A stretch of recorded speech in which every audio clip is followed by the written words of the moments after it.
HRD 담당자가 맞냐, 교육 담당이 맞냐, 좀 제 의견을 드려보면요, 이것보다도 다이나믹하고 재밌는 일이 없다라고 말씀을 하십니다. 저는 개인적으로 기업 교육 분야보다 이런 대외적 모임이나 활동습이 잘 발달된 분야를 아직까지 보지를 못했습니다. 기업의 HRD, 교육 담당이라는 직무에 대해서 궁금합니다. 여기에 취업을 하거나 이쪽으로 저의 커리어를 쌓으려고 하는데 HRD 직무, 각 기업의 교육 담당 직무에 대해서 소개해 주세요. 지난 컨텐츠가 나가고 교육 담당 직무에 대해서 관심을 갖고 계시는 분들이 메일을 적어 주셨습니다. 그분에 대한 답변으로 좀 이야기를 해보려고 합니다. 먼저 용어에 대한 게 좀 필요하겠죠. HRD 담당자가 맞냐, 교육 담당이 맞냐. 좀 제 의견을 드려보면요, 교육 담당자와 HRD 담당자를 철저하게 구별해서 써서 HRD라고 써야 업의 본질에 가깝다라고 하는 분이 계십니다. 왜냐하면 HRD랑 교육 담당이라는 용어는 분명히 범위의 차이가 있습니다. 그러니까 HRD라는 건 한마디로 뭐예요? Human Resource Development죠. 그러니까 인적 자원을 개발하는 분야에는 교육만 있는 것이 아닙니다. 어떤 프로세스나 제도가 있을 수 있는 거고요. 또 교육 외적인 워크숍이라든가 프로세스 개발 또는 이벤트 등등이 필요하기도 하죠. 교육은 이런 인적 자원 개발의 여러 가지 방법 중에 하나일 뿐입니다. 물론 가장 범위가 크긴 하지만요. 그래서 HRD가 훨씬 더 큰 용어고 그게 적절하다라는 말에 저는 동의합니다. 그런데 우리나라에서 너무 오랜 기간 교육 담당이라는 말을 써왔고 또 많은 분들이 HRD라는 용어보다는 교육 담당이라는 용어에 굉장히 익숙해 하십니다. 그래서 물론 구별해서 정확하게 쓰는 것도 적절하긴 하겠지만 저는 그런 거에 구애받지 않고 두 가지가 그냥 같은 의미다. HRD 담당자라고 쓰거나 교육 담당자라고 쓰거나 같은 의미로 여러분들에게 앞으로 이야기할 테니까요.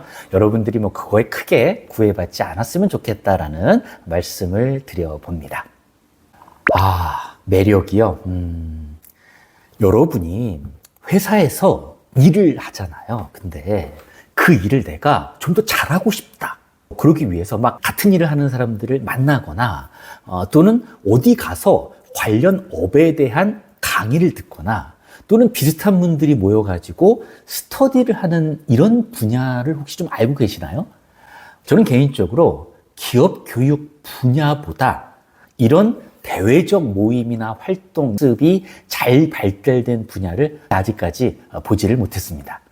상당히 많은 분야별, 직급별 또는 컨텐츠별 다양한 대학습 활동이 활발하게 전개되고 있고요. 많은 교육 담당자들이 외부에 나가서 교류를 하고 학습을 하기도 합니다. 아니, 본인의 일을, 회사 일을 잘하기 위해서 이렇게 외부 활동을 많이 한다고요? 그럼 왜 이런 활동들을 많이 할까요? 가장 큰 이유는 뭐냐면 업무를 통해서 본인이 성장하고 있다라는 느낌이 들기 때문에 그렇습니다. 원래 직장인들에게 동기부여가 되는 건 어떤 거예요?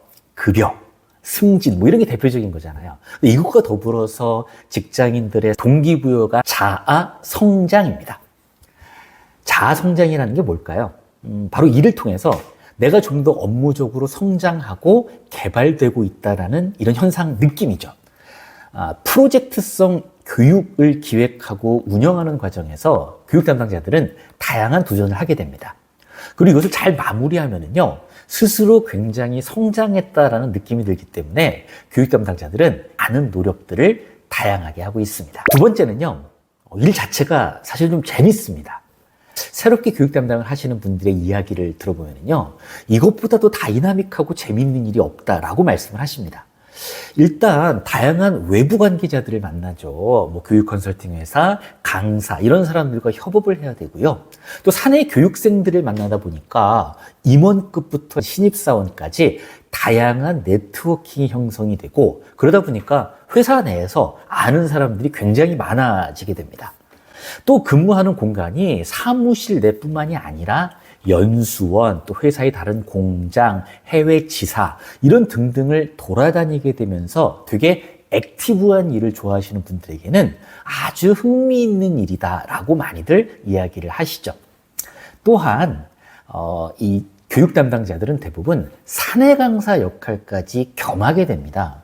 아무래도 다양한 연수 프로그램들을 진행하다 보면 꼭 외부에서 초빙해서 강의를 해야 될 일도 있지만 내부적으로 프로그램을 운영해야 되는 경우들도 많이 있거든요. 뭐 회사의 업무 소개라든가 부서별 특징 소개, 또 고유 일에 대한 것들. 근데 이런 부분들에 있어서 특히 교육 담당자들이 직접 사내 강사 역할을 하게 되고 강의 역량을 키우기도 하죠.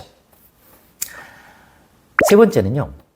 커리어 개발을 통해서 이직 또는 전직 등을 할 수 있게 됩니다.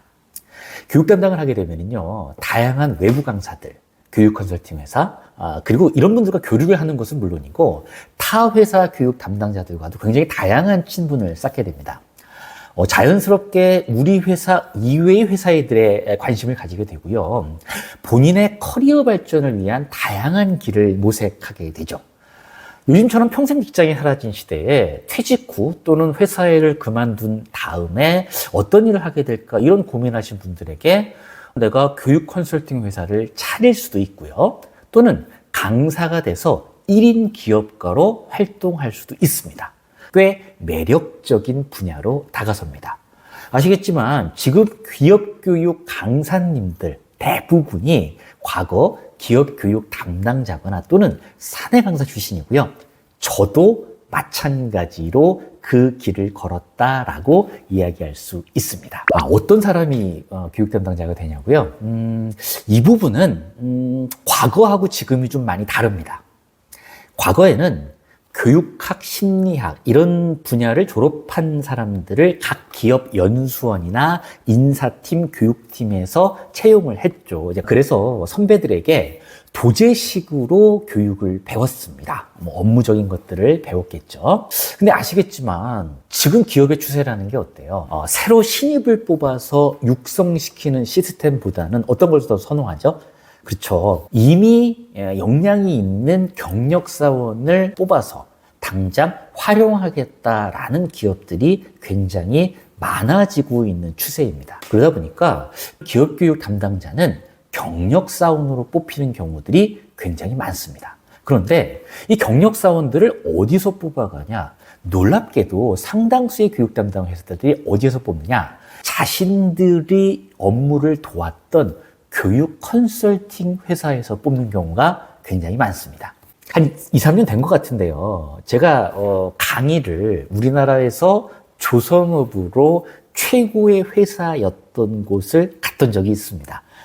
물론 이제 교육 컨설팅 회사가 의뢰를 해줘가지고요. 그쪽에 컨설팅을 담당했던 그 담당자랑 같이 이제 울산에 가서 강의를 했었죠. 팀장 리더십 교육이었는데요. 강의를 잘 마치고 이제 헤어지려고 하는데 컨설팅 회사 직원이 저한테 이렇게 얘기하는 거예요. 강사님, 저 이제 회사 떠납니다. 그래요. 그래서 어디로 가시는데요? 그랬더니 어디냐면요. 오늘 강사님 강의하셨던 그 회사 교육 담당자로 갑니다. 이러시는 거예요. 제가 너무 축하드린다고 말씀을 드렸죠. 기업에서는요, 함께 일하던 교육 컨설팅 회사의 직원들을 눈여겨봅니다. 그리고 본인들 팀에 결혼이 생기면은요, 그동안 본인들 회사에 교육 컨설팅을 해주었던 컨설팅 회사의 담당자를 스카우트하는 경우가 굉장히 많습니다. 기업 입장에서는요, 이미 자신들의 회사에 대해서 너무 잘 알고 있고, 교육 업무도 그동안 함께 진행해 왔으며 다양한 외적 경험을 갖고 있는 교육 컨설팅 회사 직원을 경력사원으로 채용한다는 건 어때요? 너무 좋은 방법이었던 것이죠. 그래서 혹시 그 취업 준비생 중에 관심 있는 분들은요, 일반 기업의 담당자로 직접 가시는 방법도 있지만 요즘 그것보다는 일단 교육 컨설팅 회사에 입사를 해서 그쪽에서 고객사, 바로 기업들이죠. 고객사와 일을 해보면서 역량을 키워서 그 고객사에게 마음이 들어서 채용이 될 수도 있고요. 그렇지 않다 하더라도 바로 경력 채용을 하는 기업이 많기 때문에 그쪽을 통해서 교육 담당자를 노리는 것도 하나의 방법이 되지 않을까라는 말씀을 드려봅니다. 전공은 뭐 교육학을 전공하는 게 뭐 좋다고들 많이 하는데 저는 전공은 크게 무관하다고 생각을 합니다. 굉장히 다양한 전공자들이 교육 담당 일을 하고 있고요. 제가 아는 분들만 해도 뭐 엔지니어 출신 교육 담당자도 굉장히 많고요. 컴퓨터 공학, 문예 창작과 영어 영문학과 다양한 분들이 교육 담당 일을 지금 하고 있습니다. 자, 오늘은 교육 담당자에 대한 3가지 이야기를 했습니다. 먼저 용어의 혼재에 대해서는 HRD 담당자가 맞는 용어이긴 하지만 교육 담당자랑 같은 용어로 저는 쓰도록 하겠다. 2번째, 교육 담당 업무의 장점과 매력이 무엇일까에 대해서 제가 말씀을 드렸고요. 마지막으로 기업의 교육 담당자가 되려면 어떤 코스를 밟아야 되느냐라는 부분까지 말씀을 드려봤습니다. 관심 있는 분들의 도움이 되는 정보였기를 바랍니다. 이상으로 이번 HRD 관련된 이야기를 마무리 지었고요. 오늘 강의가 내용이 좋았다면 구독, 좋아요 부탁드리겠습니다. 그럼 다음 시간에 또 뵙겠습니다. 고맙습니다.